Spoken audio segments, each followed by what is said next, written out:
بسم اللہ الرحمن الرحیم۔ السلام علیکم دوستوں پاکستانی ٹیم اپنا آخری لیگ میچ آج بنگلہ دیش کے خلاف 2019 کا کھیلے گی۔ پاکستانی ٹیم کا جیسے ہی سیمی فائنل میں جانے کی امیدیں دم توڑنے لگیں تو شائقین کرکٹ بھی مایوس ہونے لگے، لیکن اس مایوسی کے عالم میں پاکستان کے اچھے کرکٹر جن میں وسیم اکرم، رمیز راجہ اور شعیب اختر نے پاکستانی ٹیم کو ایسے مشورے دے ڈالے جن سے پاکستان کی امیدیں پھر سے وابستہ ہو گئیں۔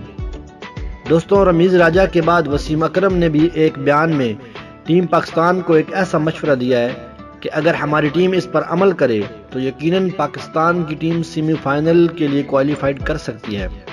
وہ مشورہ کیا ہے، آج اس ویڈیو میں اسی پر بات کروں گا، لیکن ویڈیو کا باقاعدہ آغاز کرنے سے پہلے آپ تمام دوستوں سے ریکویسٹ ہے کہ ویڈیو کو لائک ضرور کریں، اور اگر آپ میرے چینل پر نئے ہیں تو چینل کو سبسکرائب کر کے بیل آئیکن ضرور آن کر لیں۔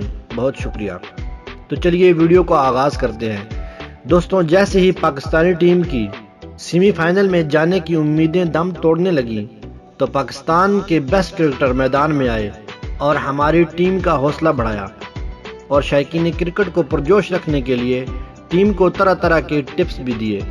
وسیم اکرم نے اپنے ایک بیان میں کہا ہے کہ اگر ٹیم پاکستان اس میچ میں کچھ الگ کرنا چاہتی ہے تو آصف علی اور فخر زمان سے اوپننگ کروائی جائے، جیسے انگلینڈ کی ٹیم جیسن روئے اور بیرسٹو سے اوپننگ کروا کر ان سے کام لیتی ہے، اسی طرح آصف علی اور فخر زمان سے اوپننگ کروا کر بنگلہ دیشی بولر پر خوب اٹیک کیا جائے، کیونکہ پاکستان کے پاس اس کے علاوہ کوئی اور آپشن نظر نہیں آتا۔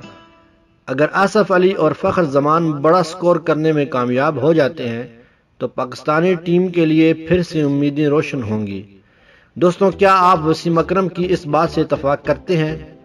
اگر آپ بھی اتفاق کرتے ہیں تو کمنٹ باکس میں اپنی رائے کا اظہار ضرور کریں۔